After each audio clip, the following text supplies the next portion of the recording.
The Las Vegas shooting at Mandalay Bay was the largest mass shooting in modern-day American history. We've got 30 huge questions that the media won't ask, so law enforcement isn't answering. You'll want to hear this because you won't hear it on the news. Welcome to Zero Doubt Zone. I'm Dane Sorensen. Now that Sheriff Lombardo of the Las Vegas Metropolitan Police Department announced they would no longer schedule ongoing press conferences for an investigation where we still don't understand the motive, we have a list of 30 huge questions that neither the Las Vegas Metropolitan Police Department or the FBI have been willing to answer. Let's jump right into it. Question number 1. During the shooting, why did Mandalay Bay guest Brian Hodge post to Facebook saying he was staying in room 32134 if the room was supposedly booked by the shooter? Upon returning from dinner that night, Brian Hodge confirmed via Facebook that he saw a security guard shot on the 32nd floor before fleeing the hotel, and long before any of the rest of us knew a security guard had been shot. Or is Brian Hodge lying?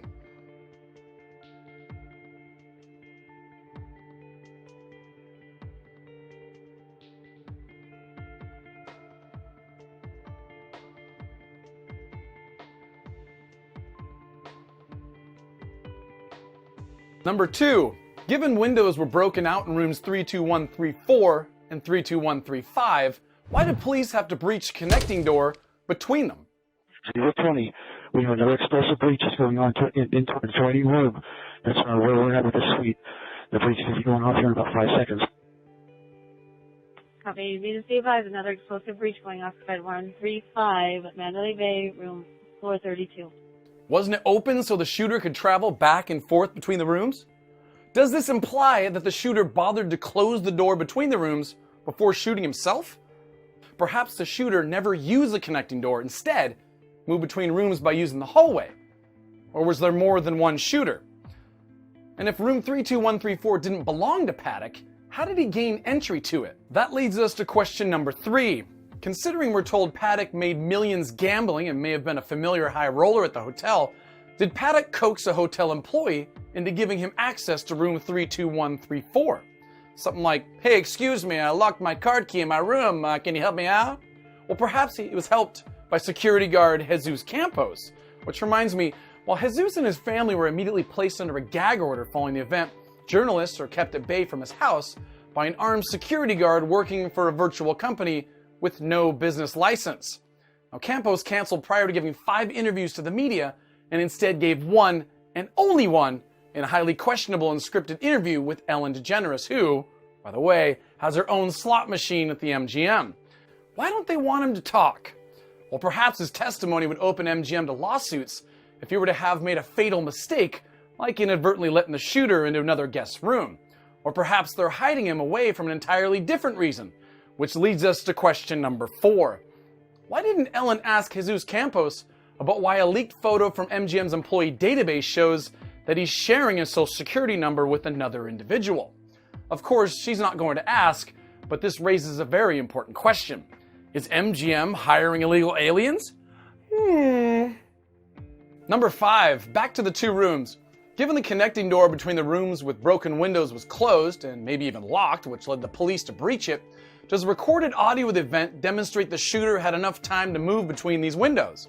Now consider the audio of the shooting from 2 different locations here.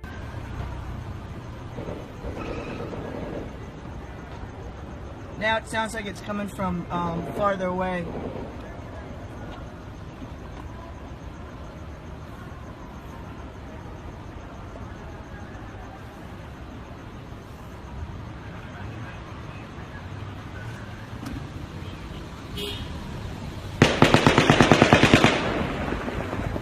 Unless this video is proof of 2 shooters, as some have theorized, the shooter had to back away from the window, exit from suite 32135 into the hallway, enter 32134, approach the window at the rear of the room, reload, and take aim in just 15 seconds.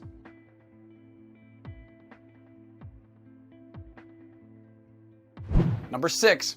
We can see from his view in suite 32135 that he had had clear visibility of both the venue and the fuel tanks, which were the only targets named by law enforcement. Given that, Why did the shooter need to move into connecting room 32134 to break out the window? This is even more peculiar if he didn't have easy access to this room. Number 7. Why is the shooter seen wearing gloves when most shooting enthusiasts online seem to prefer not wearing gloves when firing trigger-sensitive bump stocks?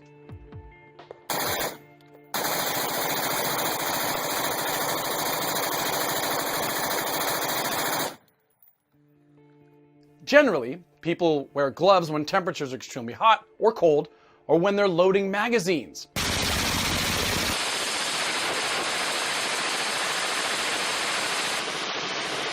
Seeing as the shooter has been in the room for the last week, he couldn't have been concerned about leaving fingerprints. Was it not Paddock lying dead on the ground, but someone else who didn't want to leave their fingerprints behind? Or perhaps Paddock was not the shooter, but an accomplice who didn't want his fingerprints on the guns.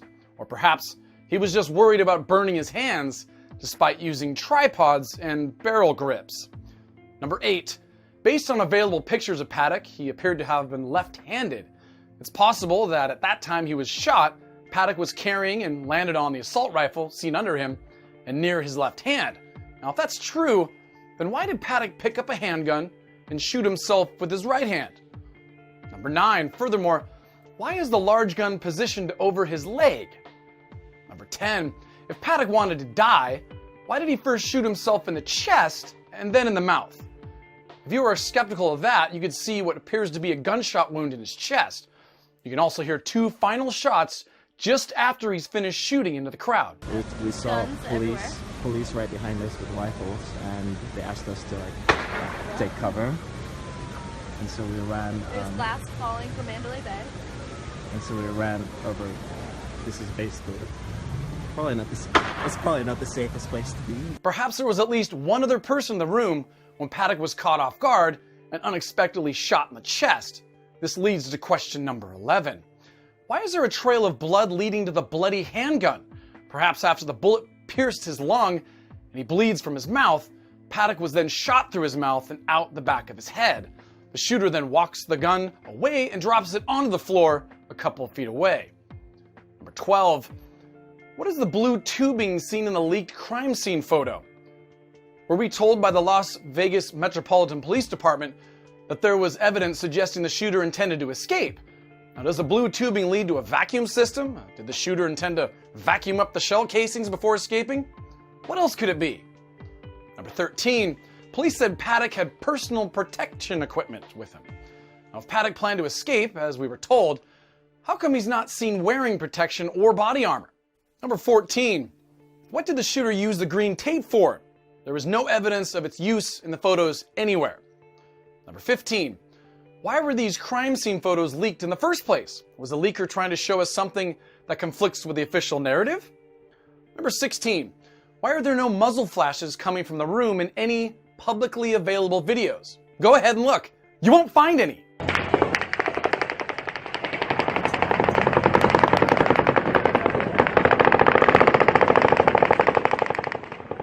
(17) Why are these possible muzzle flashes coming from the neighboring Delano's elevator shaft that are synchronized with the shooting?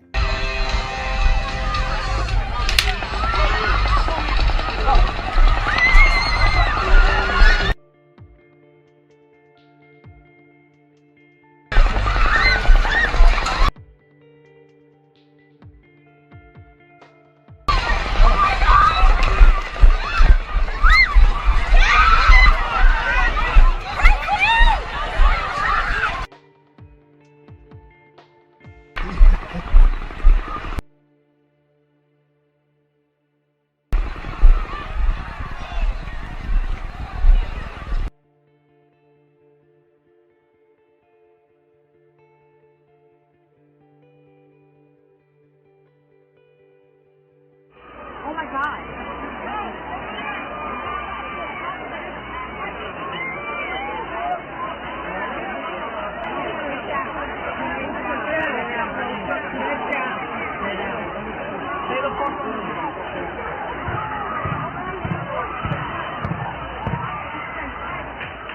(18) The police scanner dispatch transcript references a shooting on the escalator between New York and Excalibur an hour after the Mandalay Bay shooting. Multiple eyewitnesses corroborate hearing a shooter in this vicinity, but there were no reported casualties. Is the source of this shooting coming from this helicopter seen flying over this very same location?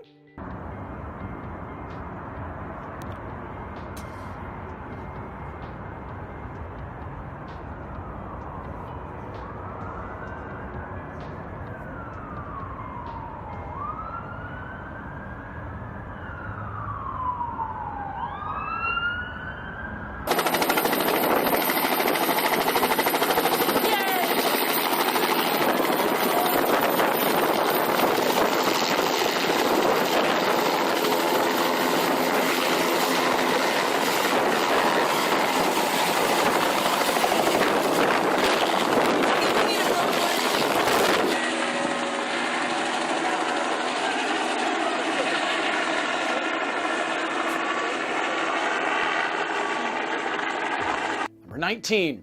Why did the FBI change the timeline regarding when the security guard was shot from after to before the shooting?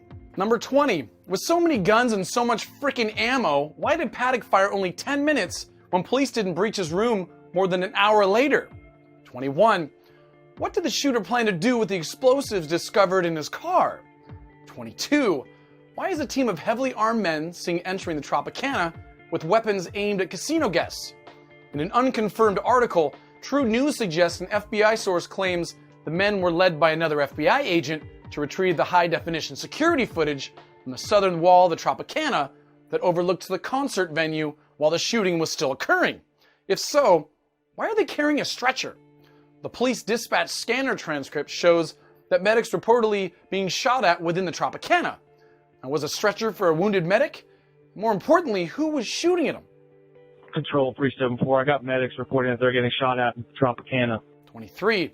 According to the police dispatch scanner transcript, we know that there were shootings reported to police at no fewer than 10 hotels. In the description below, we've linked to our other video that goes into this in great detail. But the media refuses to talk about this. By end of the first week, the largest mass shooting in modern American history was no longer being discussed by the mainstream media at all. Why not? Number 24. Paddock had physical ailments, according to his brother, stemming from a previous accident that occurred inside a casino when he slipped and fell.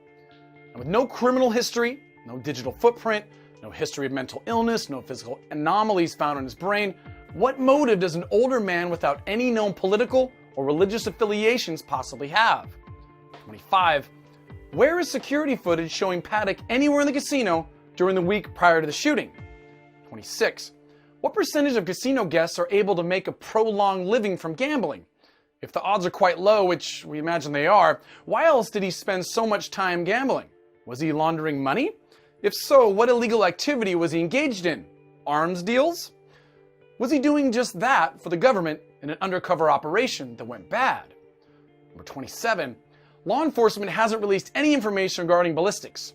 Of the 23 guns found in the hotel room, how many guns were actually used? Number 28. Despite being a central component in one of the largest investigations in America, Paddock's house was burglarized in the middle of the night just days after the shooting. How does that even happen? What were they looking for, and are there any leads? 29. Why did Paddock fly to Phoenix a couple weeks prior to the shooting only to drive back to Las Vegas? Number 30. Finally, why aren't the Las Vegas Metropolitan Police Department and the FBI holding any more press conferences anyway?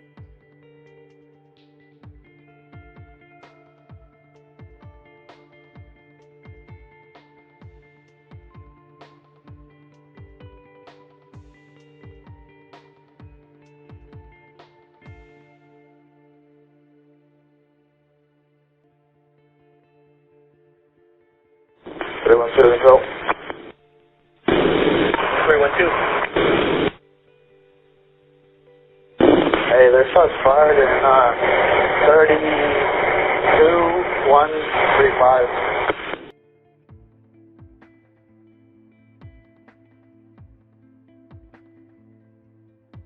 Well, ladies and gentlemen, that's our list of 30 huge remaining questions surrounding the tragic Las Vegas shooting incident at Mandalay Bay. Now, these were our top questions, and we know there are dozens more, so let us know in the comments what questions you have, We'll add them to our list as we continue our own investigation. And please share this video. It's a travesty that the media refuses to cover these details, so we must take it upon ourselves to keep the strange circumstances of this event at the forefront of our attention. Otherwise, the victims may never get the justice they deserve. So for Zero Doubt Zone, I'm Dane Sorensen. Please like, comment, share, subscribe to us on YouTube. Please follow us on Twitter and support us on Patreon, where there's a plethora of reward programs where you virtually become a producer, a collaborator, and a contributor to Zero Doubt Zone. Well, thanks for joining me. God bless.